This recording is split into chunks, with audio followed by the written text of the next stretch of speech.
Assalamualaikum warahmatullahi wabarakatuh. Bapak-bapak dan ibu-ibu semuanya, mudah-mudahan selalu disehatkan oleh Allah Subhanahu wa taala. Pada hari ini Kamis 7 November 2024, setelah selesai menunaikan sholat duhur di Masjid Istiqlal, diselenggarakan dialog duhur. Pada kesempatan hari ini, dialog duhur akan disampaikan oleh Kiai Haji Ahmad Busairi LCMA. Untuk mempersingkat waktu, marilah kita dengarkan atau ikuti bersama-sama dialog atau pengajian yang disampaikan oleh Kiai Haji Ahmad Busairi LCMA. Mudah-mudahan kita bisa memetik ilmu sehingga kita dalam beragama bisa lebih menyempurnakan amal-amalnya. Wassalamualaikum warahmatullahi wabarakatuh.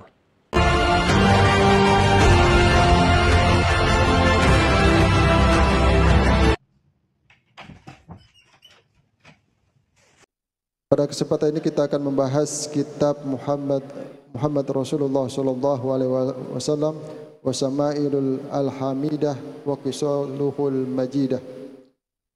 Pengajian ini diberi waktu sekitar 30 menit ke depannya, 20 menit pemaparan materi dan 10 menit tanya jawab seputar pembahasan yang sama-sama kita simak nantinya.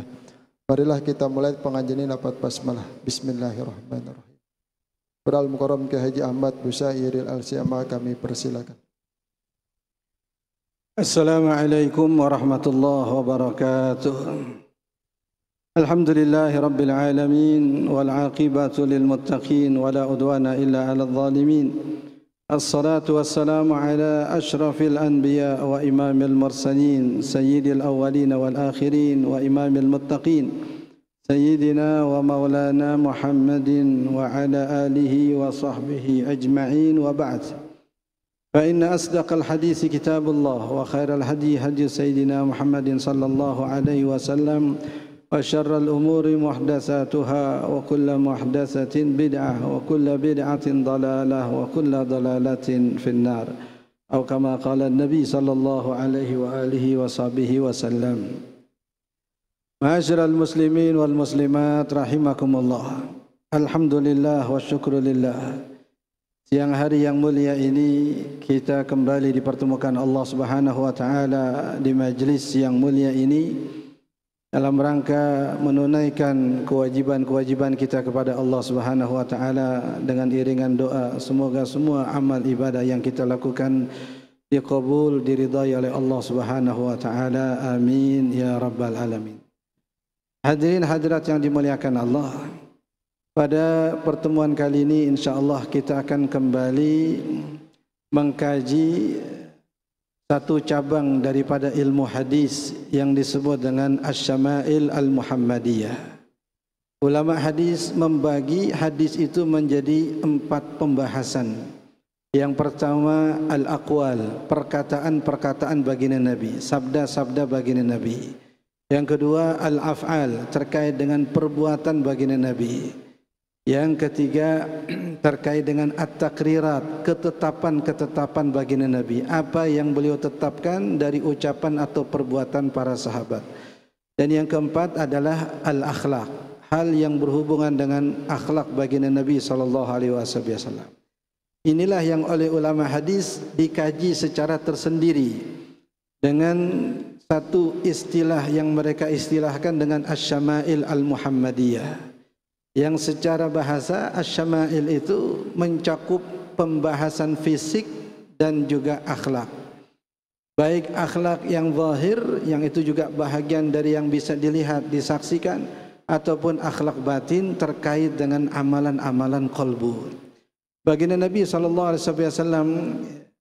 pada beberapa pembahasan terdahulu kita sudah membahas sifat-sifat yang berkaitan dengan baginda Nabi SAW. Tentang sifat pemaaf beliau, tentang sifat iffah beliau. Pada kesempatan kali ini insyaallah kita akan membahas sifat al-karam atau kadang disebut juga dengan al-jud, kedermawanan. Baginda Nabi SAW dalam hadis Sayyidina Anas bin Malik radhiyallahu taala anhu, Beliau mengatakan, kana Rasulullah sallallahu alaihi wasallam ahsanan nas wa ajwadan nas wa asja'an nas. Baginda Nabi SAW adalah manusia yang paling baik, manusia yang paling dermawan, dan manusia yang paling pemberani. Kebaikan, kedermawanan dan keberanian ini adalah 3 faktor utama sifat kesatria seorang laki-laki. Dia baik, dia dermawan, dan juga di waktu yang sama dia adalah seorang yang pemberani. Maka sisi yang kedua yang insyaAllah kita akan bahas pada pertemuan kali ini, yaitu sisi kedermawanan baginda Nabi SAW. Persaksian Sayyidina Anas bin Malik radhiyallahu ta'ala anhu ini diperkuat dengan persaksian sahabat yang lain. Ada hadis Sayyidina Abdullah bin Abbas radhiyallahu ta'ala anhuma, beliau mengatakan, kana Rasulullah sallallahu alaihi wasallam ajwadan nas wa kana ajwada minhu fi sahri Ramadan. Baginda Nabi SAW adalah sosok yang paling dermawan dan akan lebih dermawan sesaat memasuki bulan suci Ramadan. Wa kana ajwad minar rihil mursalah. Bahkan Nabi SAW lebih dermawan daripada angin yang berhembus, sampai siapapun akan merasakan kenyamanan daripada angin yang berhembus itu tanpa membedakan latar belakang mereka. Seperti itulah gambaran kedermawanan baginda Nabi SAW.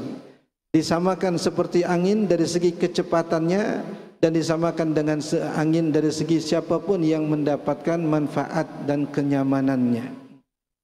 Hadirin jamaah dimuliakan Allah, jelas pernyataan para sahabat ini ditambah dengan pernyataan Sayyidina Ali radhiyallahu ta'ala anhu ketika beliau menjadi khalifah.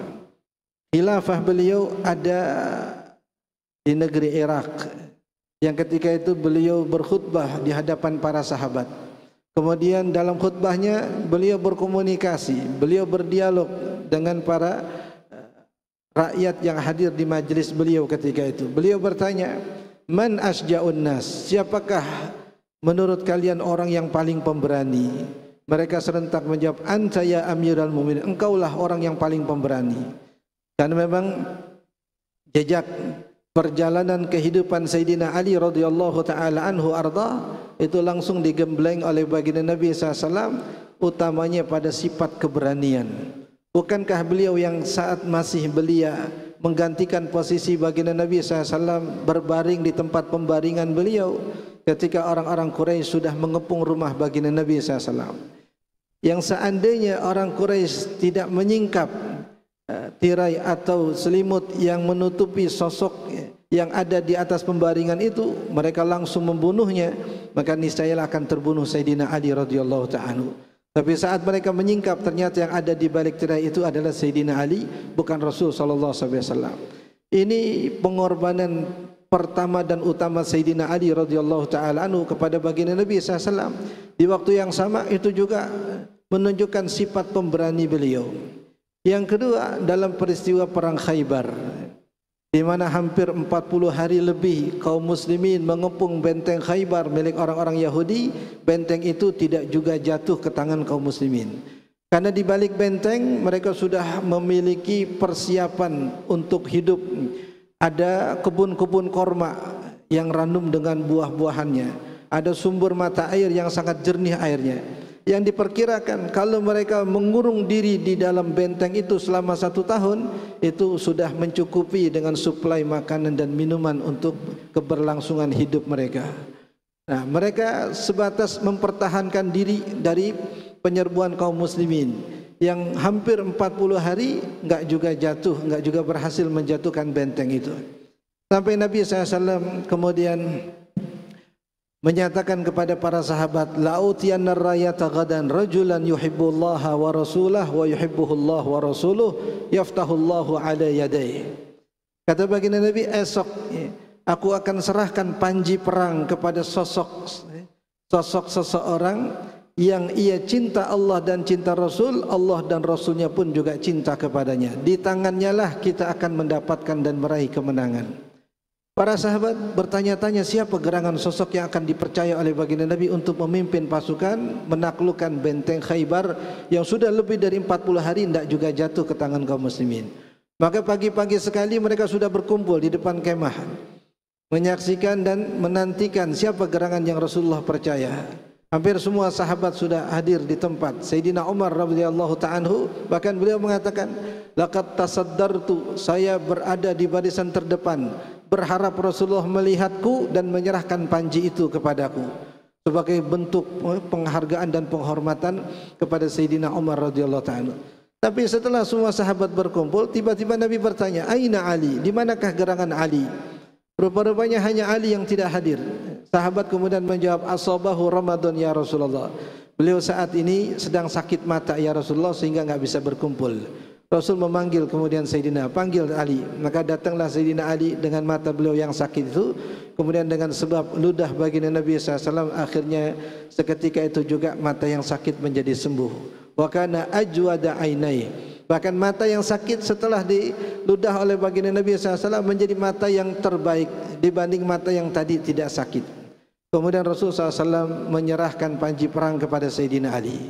Nah, saat peristiwa penaklukan benteng Khaybar yang dipimpin oleh Sayyidina Ali radhiyallahu taala anhu, beliaulah yang merobohkan itu pintu gerbang Khaybar yang tidak bisa dibawa atau tidak bisa dipikul oleh lebih dari 10 orang. Tapi di tangan Sayyidina Ali radhiyallahu taala anhu pintu gerbang benteng itu dijadikan sebagai perisai oleh beliau.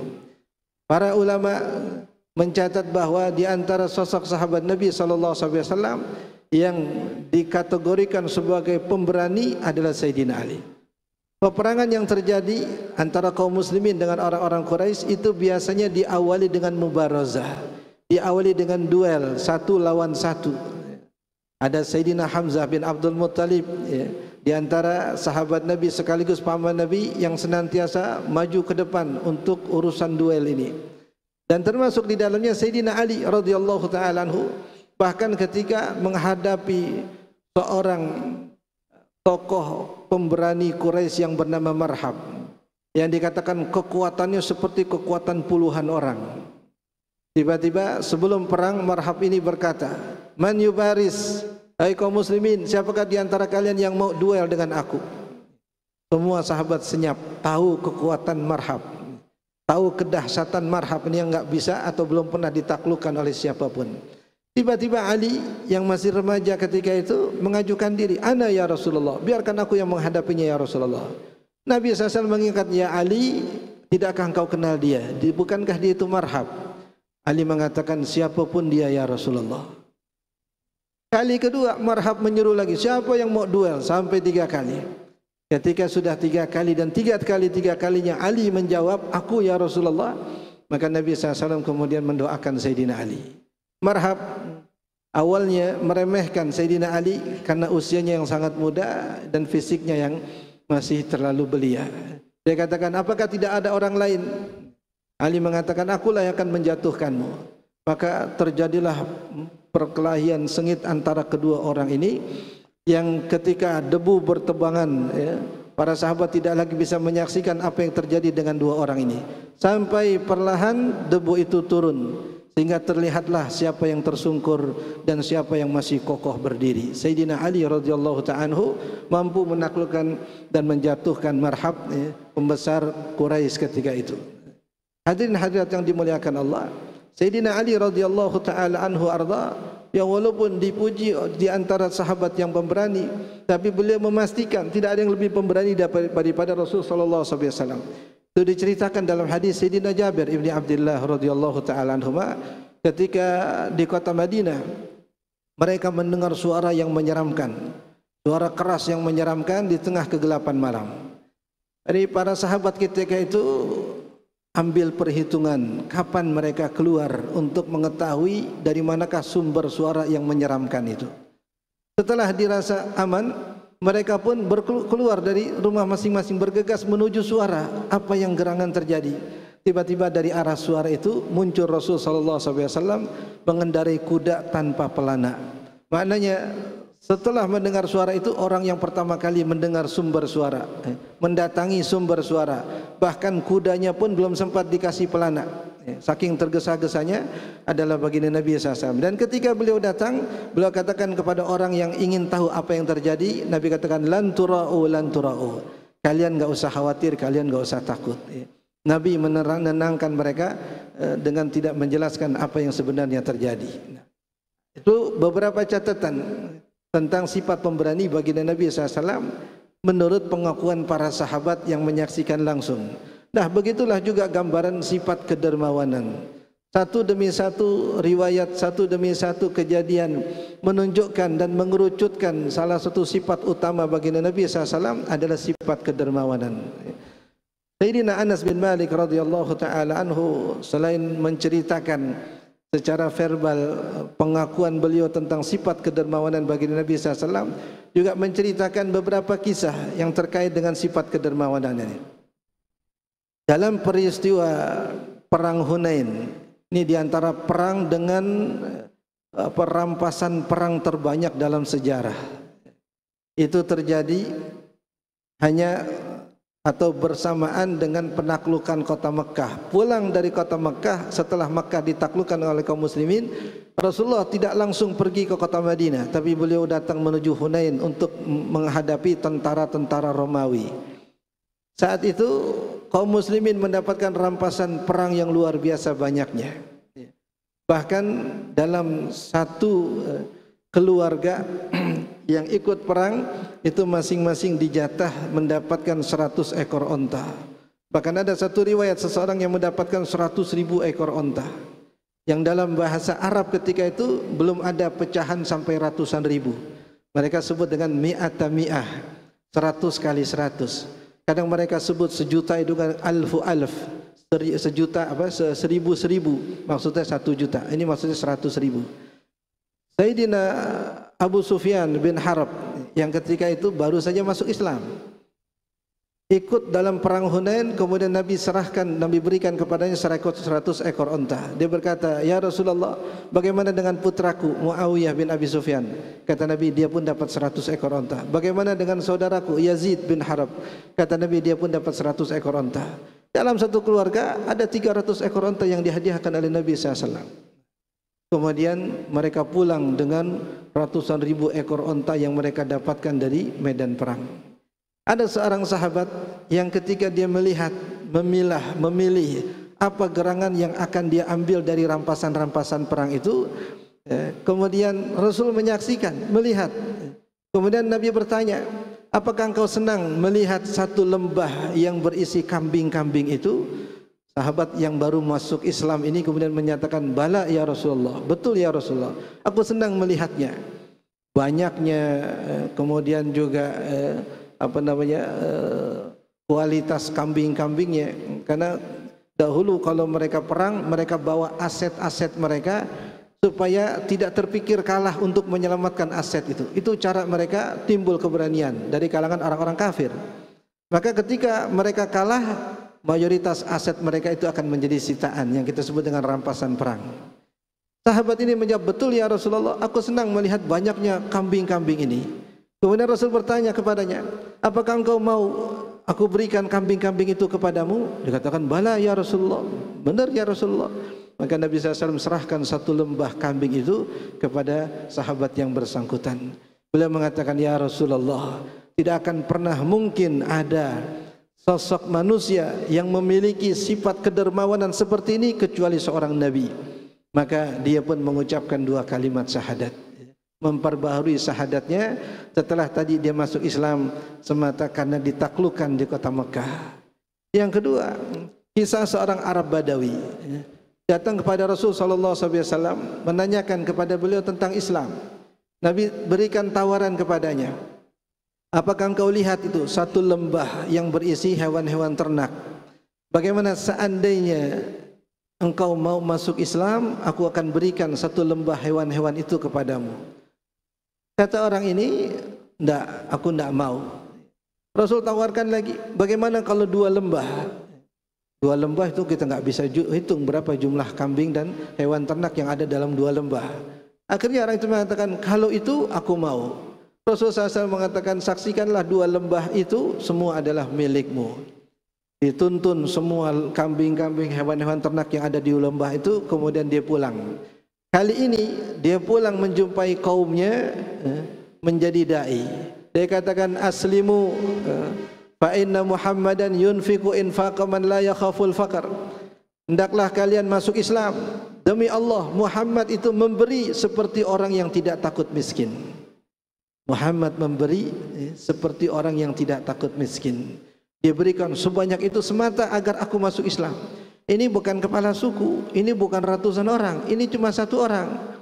Tapi ketika diberi tawaran mau masuk Islam dengan menerima sekian banyak hewan ternak itu, dia mau. Rasulullah SAW dengan lapang dada, dengan hati yang lepas, melepaskan semua kambing-kambing dan hewan ternak itu kepada yang bersangkutan. Yang sampai digambarkan sulit mencari tandingan sifat kedermawanan yang seperti ini.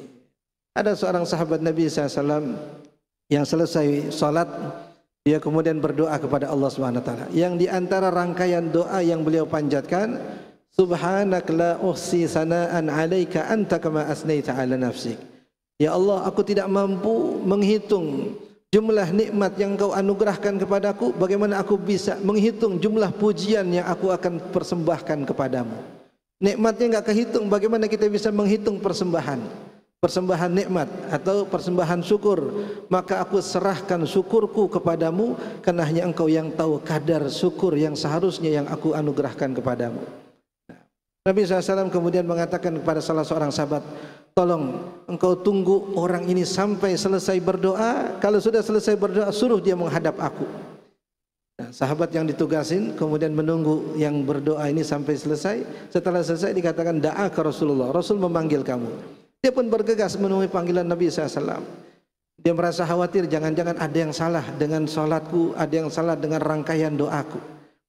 Ketika datang kepada Rasulullah SAW, Rasul mengeluarkan sesuatu, kemudian diberikan kepada orang ini.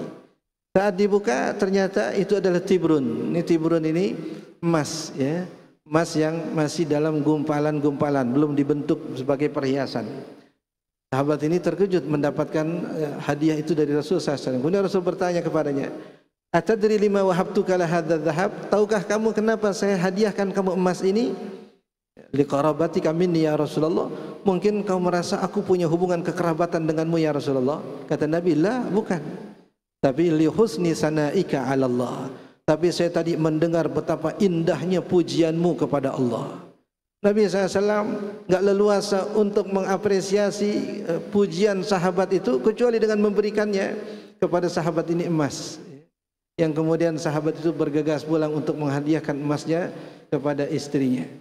Hadirin hadirat yang dimuliakan Allah, ini salah satu dari sifat kedermawanan secara fisik, secara material, yang dalam pernyataan Sayyidina Anas radhiyallahu taala anhu, maka Rasul sallallahu alaihi wasallam su'ila syai'an illa a'tah. Tidak pernah Nabi diminta sesuatu melainkan beliau akan berikan sesuatu itu kepada yang meminta. Sayyidina Anas menceritakan riwayat yang sedikit membuat hati kita kadang juga bersedih. Rasulullah SAW dapat kiriman baju yang sangat indah dari negeri Yaman. Beliau kemudian mengenakan baju itu dengan bangga dan memperlihatkannya kepada para sahabat.